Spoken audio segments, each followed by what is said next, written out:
బులెటిన్ల ముందుగా హెడ్లైన్స్.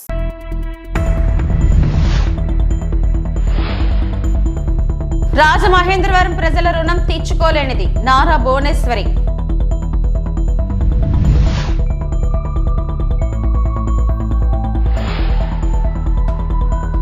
విశాఖలో novel dockyard ఉద్యోగుల నిరసన.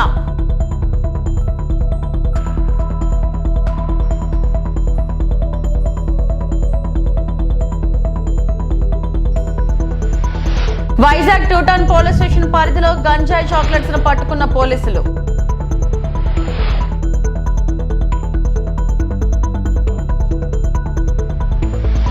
రాజమహేంద్రవరం ప్రజలు తనకు కుటుంబ సభ్యులతో సమానమని, వారి రుణం తీర్చుకోలేనిదని సీఎం చంద్రబాబు సతీమణి నారా భువనేశ్వరి అన్నారు.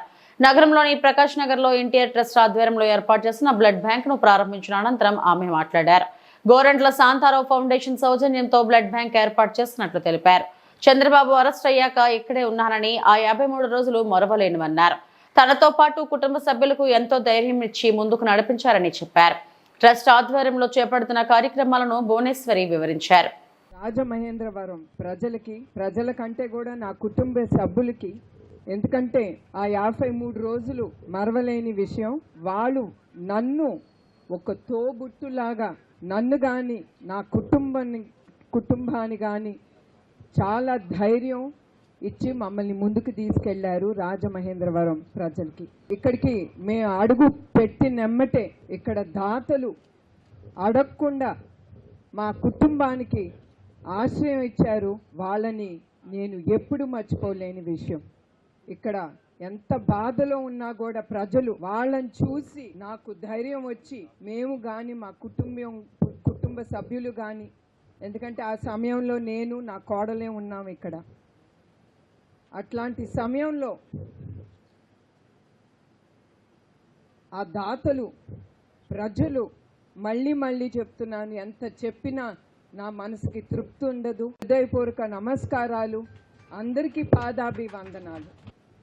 మా మేనేజ్మెంట్ మీటింగ్ అప్పుడు మా కమిటీ 5-6 చోట్లలో ఎక్కడ పెట్టాలి ఈ బ్లడ్ బ్యాంక్, 4వ బ్లడ్ బ్యాంక్ అనుకున్నప్పుడు దాంట్లో రాజమహేంద్రవరం పేరున్నప్పుడు ఎమ్మటే నేను అన్నాను, మనం రాజమండ్రిలో తప్పకుండా బ్లడ్ బ్యాంక్ పెట్టాలి, అక్కడ అవసరం. అదే కాకుండా నేను ఎప్పుడు మిమ్మల్ని మర్చిపోలేను గనక నేను ఎమ్మటే బ్లడ్ బ్యాంక్ ఇక్కడ ప్రారంభించి నా రుణం దాని ద్వారా ప్రజలకి సేవా కార్యక్రమం చేయాలని నిశ్చయించుకున్నాను. వైజాగ్ 2 టౌన్ పోలీస్ స్టేషన్ పరిధిలో గంజాయి చాక్లెట్స్ ను పట్టుకున్న పోలీసులు. విశాఖపట్నం సిటీ టాస్క్ ఫోర్స్ అధికారులకు వచ్చిన సమాచారం మేరకు 2 టౌన్ పోలీస్ స్టేషన్ పరిధిలో గల ప్రాంతీయ థియేటర్ ఎదురుగా ఉన్న పాన్ షాప్ లో పోలీసులు తనిఖీలు నిర్వహించగా 133 గంజాయి చాక్లెట్లు స్వాధీనం చేసుకోవడమైంది. నిందితుడు మనోజ్ కుమార్ చౌదరిని అరెస్టు చేసి అతనిపై NDPAS యాక్ట్ ప్రకారం 2 టౌన్ పోలీసులు కేసు నమోదు చేశారు. ఈ సోదాల్లో పాల్గొని 133 గంజాయి చాక్లెట్లు స్వాధీనం చేసుకున్న task force sub inspector Bharat మరియు 2 టౌన్ సబ్ ఇన్స్పెక్టర్ శంకర్ మరియు సిబ్బందిని నగర పోలీస్ కమిషనర్ సంకవ్రత బాగ్చి IPS అభినందించారు.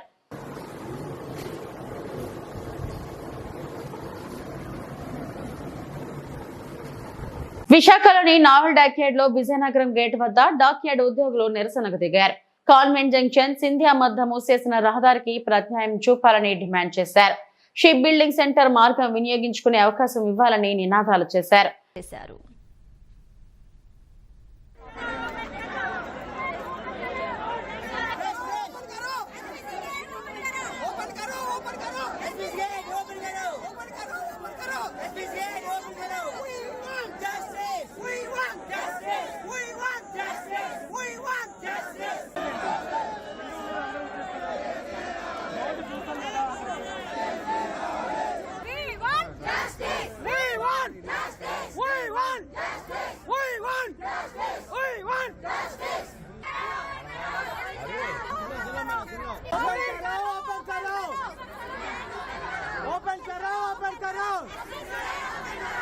ओपन करो ओपन करो ओपन करो ओपन करो We want justice. We want justice. We want justice. We want justice.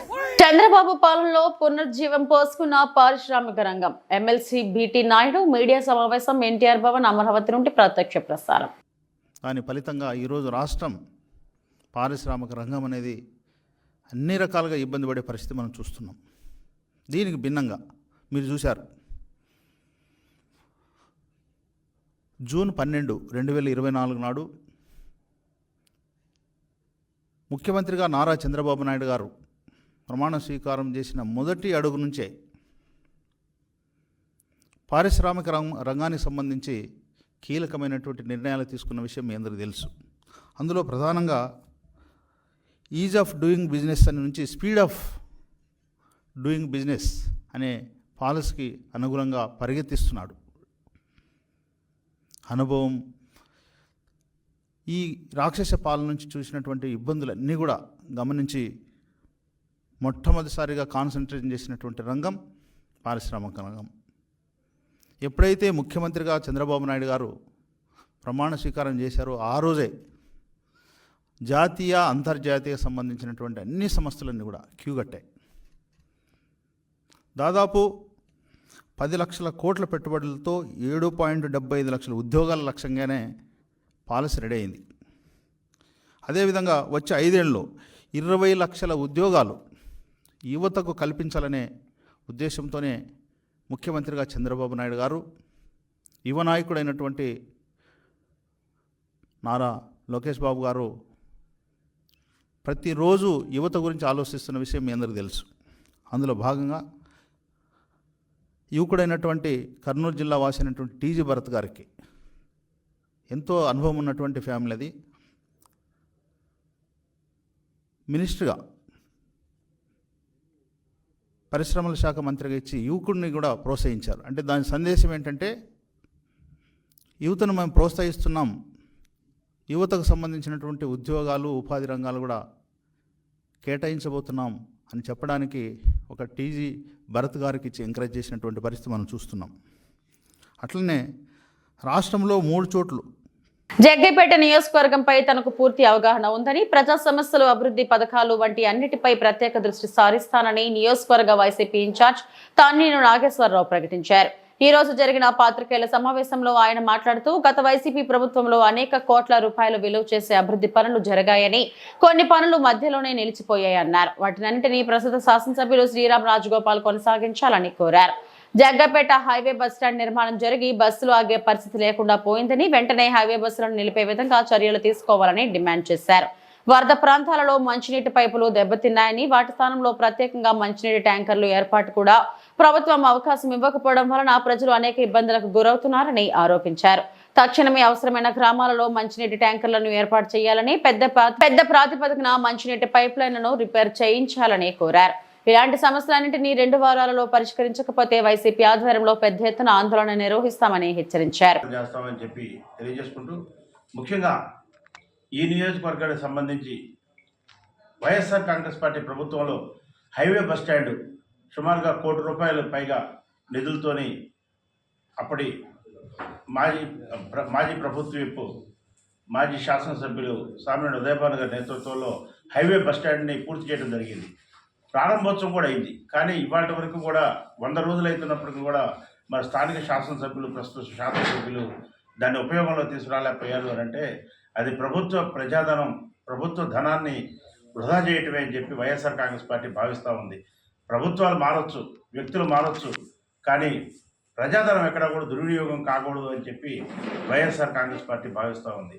ఎందుకంటే మొత్తం పూర్తయిపోయింది, బస్సులు ఆపటమే లేట్. అది మరి దాన్ని వారు కూడా ఒకవేళ వారికి ఏమన్నా దాని మీద పేరు రావాలి, మాకు మొత్తం వాళ్లే చేశారు, లేకపోతే శిలాఫలకాలు వాళ్ళే ఉన్నాయి కాబట్టి ఇది చేయటం వల్ల మనకి అదనంగా లబ్ధి ఏముంటుంది అని అనుకునే కోణంలో ఇంకేదైనా 1-2 అభివృద్ధి పనులు చేసైనా మరి ఆధునీకరించిన బస్ ప్రాంగణం అని చెప్పి కూడా వాళ్ళు ఓపెన్ చేసుకోవచ్చు. ఏదేమైనప్పటికీ కూడా మేము కోరేది ఒకటే, ఆ పూర్తయిపోయింది బస్ స్టాండ్ మొత్తం కూడా, దాన్ని ఇమ్మీడియట్గా మీరు ఉపయోగంలో తండి.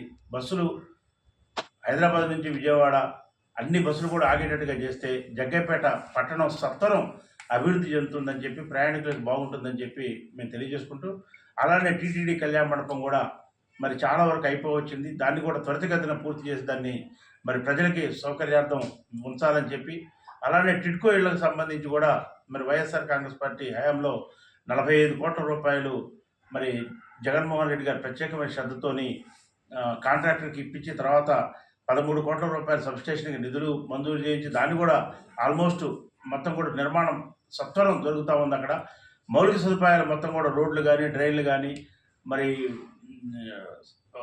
సివరేజ్ ట్రీట్మెంట్ ప్లాంట్ కానీ ఇవన్నీ కూడా అక్కడ సత్వర నిర్మాణాలు జరుగుతూ ఉన్నాయి. అవన్నీ కూడా వేగంగా పూర్తి చేసి ఆ టిడ్కో ఇళ్లను కూడా ఇమ్మీడియట్గా మరి ఎవరికైతే బెనిఫిషియరీస్ ఉన్నారో లబ్ధిదారులు వాళ్ళందరికీ కూడా హ్యాండ్ ఓవర్ చేయాలని చెప్పి మేము వైఎస్ఆర్ కాంగ్రెస్ పార్టీగా డిమాండ్ చేస్తూ ఉన్నాం.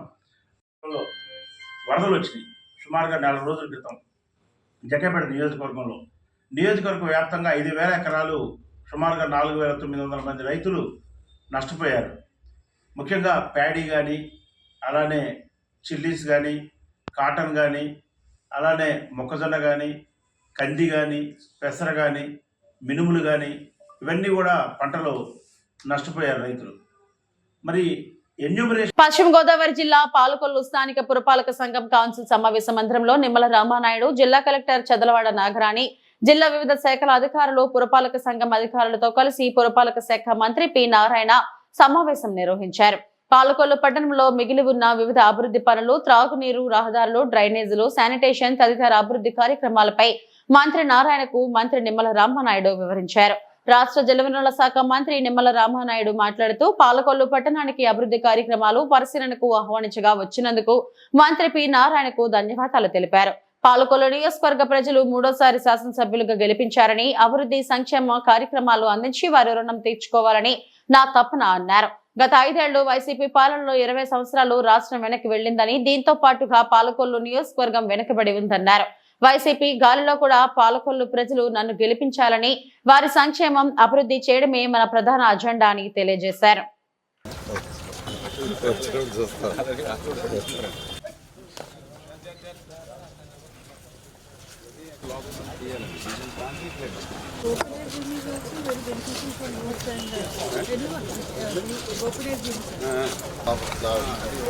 పెట్టేసి కింద టైల్స్ వేయాలండి.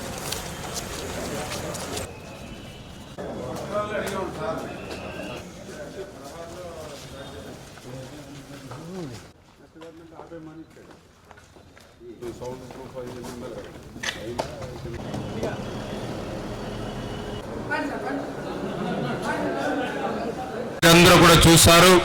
పేదవాడి కళ, మహిళల సొంతింటి కళ నెరవేరాలనే ఉద్దేశంతో ఆ రోజు ఆంధ్రప్రదేశ్ రాష్ట్రంలో మరి ఆ రోజు చంద్రబాబు నాయుడు గారు 8 లక్షల ఎన్టీఆర్ టిడ్కో ఇల్లు నిర్మాణం చేయాలనేటువంటి సంకల్పంలో భాగంగా మన పాలకొల్లు పట్టణంలో కూడా 7,159 ఇళ్లను ఆ రోజు మనం నిర్మాణాన్ని ప్రారంభించి రాత్రి పగలు అనేటువంటి తేడా లేకుండా రాత్రులు సైతం మరి లైట్స్లో మరి పెద్ద ఎత్తున ఆ రోజు 80 నుంచి 90% ఇళ్లను ఆ రోజు 2019 ఎన్నికల సమయానికి మనం పూర్తి చేస్తే 5 సంవత్సరాల వాళ్ళ పాలనలో ఆ మిగిలినటువంటి 10%, 20%, ఇది నేను చెప్పడం కాదు. ఆ రోజు 2019 ఎన్నికల తర్వాత అసెంబ్లీలో ఆ రోజు నేను ప్రశ్న వేస్తే ఆ రోజు బొత్స సత్యనారాయణ గారు ఆ రోజు పట్టణాభివృద్ధి శాఖ మంత్రిగా ఉండి పాలకొల్లులో 85% ఇళ్లు పూర్తయ్యాయని సాక్షాత్ ఆ రోజు మంత్రి బొత్స చెప్పినటువంటి పరిస్థితి. అంటే 85% పూర్తయినటువంటి ఇల్లుని 5 సంవత్సరాల్లో ఒక్క అరబస్తా సిమెంట్ కానీ ఒక్క రూపాయి కానీ 5 సంవత్సరాల్లో పెట్టకపోవడంతో ఆ రోజు కోవిడ్ సమయం, కరోనా సమయం, పనులు లేవు, పస్తులుంటూ ఉన్నారు. నేను ఇంటింటికి ఆ కోవిడ్ పేషెంట్స్ని పలకరించాలని ఇంటికి వెళ్తే కనీసం మా ఇళ్ళు మాకుంటే మా ఇళ్లలో మేము పడి ఉండేవాళ్ళమని వాళ్ళ బాధ, ఆవేదన. అందుకే ఆ బాధ, ఆవేదన ఆ రోజు తాడేపల్లి మొద్దు నిద్రపోతున్నటువంటి జగన్మోహన్ రెడ్డి నిద్ర లేపడానికి 5 సంవత్సరాలు కూడా నిరంతరంగా మీ అందరితోటి కలిసి ఎన్నో పోరాటాలు చేశాం, ఎన్నో ఉద్యమాలు చేశాం. మరి పోస్ట్ కార్డుల ఉద్యమం దగ్గర నుంచి నా కుటుంబంతో సహా ఏదైతే గాంధీ బొమ్మల సెంటర్లో నా భార్య నా పిల్లల కుటుంబంతో సత్యాగ్రహ దీక్ష చేయడం కానీ అన్ని వార్డుల్లో దీక్షలు చేయడం, నరసాపురం మా పాదయాత్రగా పెద్ద ఎత్తున మహిళలతో మనం కలిపి పశ్చిమ గోదావరి జిల్లా నరసాపురం పట్టణంలోని భారతదేశ రాజ్యాంగ రక్షణ కోసం లౌకిక శక్తులను ఏకం చేస్తూ భారత రాజకీయాలలో తనదైన ముద్ర వేసుకున్న సిపిఎం ప్రధాన కార్యదర్శి వామపక్ష మేధావి సీతారాం యేచూరి మృతి తీరని లోటని పలువురు నాయకులు నివాళులు అర్పించారు. ఇటీవల అనారోగ్యంతో మృతి చెందిన సిపిఎం ప్రధాన కార్యదర్శి సీతారాం సంస్కరణ సభ నరసాపురం పట్టణంలోని అల్లూరి సత్యనారాయణ రాజు సాంస్కృతిక కేంద్రంలో నిర్వహించారు. ఈ సందర్భంగా సిపిఎం రాష్ట్ర కార్యదర్శి వర్గ సభ్యులు మంతన సీతారాం మాట్లాడుతూ విద్యార్థిగా ఉన్నప్పుడే యేచూరి భారత సమాజం పట్ల పూర్తి అవగాహన ఏర్పరచుకున్నారన్నారు. దేశ సామాజిక అసమానతలను అధ్యయనం చేసిన యేచూరి విద్యార్థిగా పలు ఉద్యమాలు నిర్వహించారని తెలిపారు. యోధులు వీళ్ళందరూ కూడా చూస్తే సీతారాం గారు లాగా చిన్ననాటే అలాంటి ప్రజలకు అనుకూలమైన మార్గం, ఈ దేశానికి మేలు చేసే మార్గం ఆయన ఎన్నుకున్నారు. అందరికీ కూడా మేము చెప్తాం, విద్యార్థి ఉద్యమాల్లో మేము చెప్పేది ఏంటంటే బాగా చదవాలి, మీ చదువు కోసం మీ ఉద్యోగుల కోసం పోరాడాలి. సీతారాం గారు ఆ పని ఆయన ఉద్యమంలో రాకముందే చేసేదారు. ఈ 10th క్లాసు సిలబస్ ఉంటుంది, ఎస్ఎస్ఎల్సి ఆ స్థాయి syllabus central board of secondary education అని ఎప్పటికే ఉంటుంది దేశంలో, చాలా ఫేమస్ అది. అది దేశవ్యాప్తంగా ఒక టెస్ట్ పెడితే, దానికి సంబంధించిన క్వాలిఫైయింగ్ టెస్ట్ పెడితే ఆ టెస్ట్లో పాల్గొని దేశంలోనే ఆయన ఫస్ట్ ర్యాంక్లో వచ్చాడు. అదే భక్త ఆయన ప్రతిభ. ఆయన కుటుంబంలో ఒక రాజకీయ నాయకులు ఈయన ఒక్కడే, కమ్యూనిస్ట్ కూడా ఈయన ఒక్కడే. మిగిలిన వాళ్ళు కూడా చాలా మేధావులు అనేక ఉన్నత ఉద్యోగాలు కూడా చేశారు. మన గోదావరి జిల్లా వాడు, గోదావరి వాడు, కాకినాడ వాళ్ళ అమ్మది, వాళ్ళ నాన్నది, అందరిది కూడా వాళ్ళ తాతది, అందరిది కూడా కాకినాడే.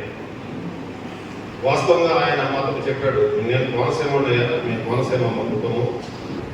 సీతారాం గారు ఎకనామిక్స్లో చాలా పెట్టారు, ఆయన ఎంఏ ఎకనామిక్స్, తర్వాత డాక్టరేట్ కోసం కూడా ఆయన పరిశోధన కొంతకాలం చేసినప్పుడు ఆ తర్వాత ఎమర్జెన్సీ రావడం, అరెస్ట్ అవడం, తర్వాత ప్రత్యక్ష రాజకీయాలు, విద్యార్థి రాజకీయాలు సిపిఎంలో చేరడం, దీంతో ఏంటంటే డాక్టరేట్ పిహెచ్డి విశాఖలో ఆదేశారు.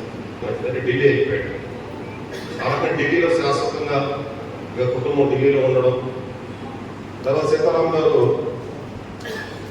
ఆయన దేశ విదేశాల్లో మెరిట్ తోటి, స్కాలర్షిప్ తోటి కాకుండా అప్పటికే అట్లాంటి చిన్న వయసులోనే ప్రజా ఉద్యమాల కోసం, దేశ ప్రజల కోసం, దేశం కోసం పనిచేయాలి అనే ఆలోచనకి వచ్చి ఆ రోజు మొత్తం కమ్యూనిస్టు సిద్ధాంతంతో ఆయన ప్రభావితమై ఎస్ఎఫ్ఐలోకి వచ్చి తర్వాత పార్టీలోకి పూర్తిగా కార్యకర్తగా వచ్చి పనిచేయడం ప్రారంభించారు. ఆయన భవిష్యత్తు జీవితం ఏ మార్గంలో ఉండాలని ఆయనే చిన్న వయసులోనే, యవ్వనంలోనే ఆయన నిర్ణయించుకుని ఆ రకంగా కమ్యూనిస్టు ఉద్యమంలోకి వచ్చారు. మీ అందరూ తెలుసు సుమరయ్య గారు అభివృద్ధి చేసిన వేలాది మంది కార్యకర్తలు. కర్నూలు జిల్లాలో ఆధ్యాత్మిక క్షేత్రమైన మంత్రాలయంను వ్యాపార కేంద్రంగా మార్చారు. కర్ణాటక భక్తులపై ఓ ప్రైవేట్ లాడ్జ్ నిర్వాహకుడు దురుసుగా ప్రవర్తించాడు. భక్తులు పోలీస్ స్టేషన్ ఫిర్యాదు చేయడంతో లాడ్జ్ నిర్వాహకులపై పోలీసులు కేసు నమోదు చేశారు. లాడ్జీలు విడతకి 24 గంటలకు గాను రోజుకు 1200 బేరం కుదుర్చుకున్నాడు. కానీ మధ్యాహ్నం సమయంకు ఖాళీ చేయాలని చెప్పడంతో భక్తులకు లాడ్జీల నిర్వాహకులు మధ్య గొడవ జరిగింది. లాడ్జింగ్ నిర్వాహకులు భక్తులపై దురుసుగా ప్రవర్తించడంతో పోలీస్ స్టేషన్ కు ఫిర్యాదు చేశారు.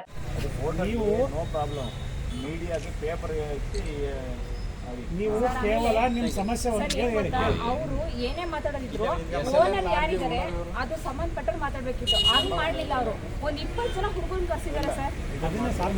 ಒಂದ್ 20 ಜನ ನಾವು ಔಟರ್ಸ್ ಬಂದಿದ್ದೀವಿ ಸರ್. ನಮಗೆ ಭಯ ಆಗಲ್ವಾ? ಹೆಣ್ಮಕ್ಳು ನಾವು, ನಮಗೆ ಯಾರು ಸೆಕ್ಯೂರಿಟಿ ಕೊಡೋದು ಯಾರು? ಈ ಸ್ಟೇಷನ್ ಕರ್ನಲ್ಲಿ ಏನಂದ್ರೆ ಸರ್, ನಿನ್ನ ಹೆಸರು? ನನ್ನ ಹೆಸರು ನವೀನ ಅಂತ ಹೇಳಿ. ಯಾವ ಊರು? ನಂದು ಹೊಸಪೇಟೆ. ಹೇಳ್ರಿ, ಏನಾಗ್ಯದ ಹೇಳ್ರಿ. ನಮಗೆ ಏನು SLN ಲಾಡ್ಜಲ್ಲಿ ಇತ್ತ, ಅದು ನಮಗೆ ಏನಂದ್ರೆ ಅವರು ಮುಂಚೆಗೆ ಬೆಳಗ್ಗೆ ಹೇಳ್ಬೇಕಾದ್ರೆ ನಮ್ಗೆ ಏನು ರೂಲ್ಸ್ ಹೇಳಿದ್ದಿಲ್ಲ.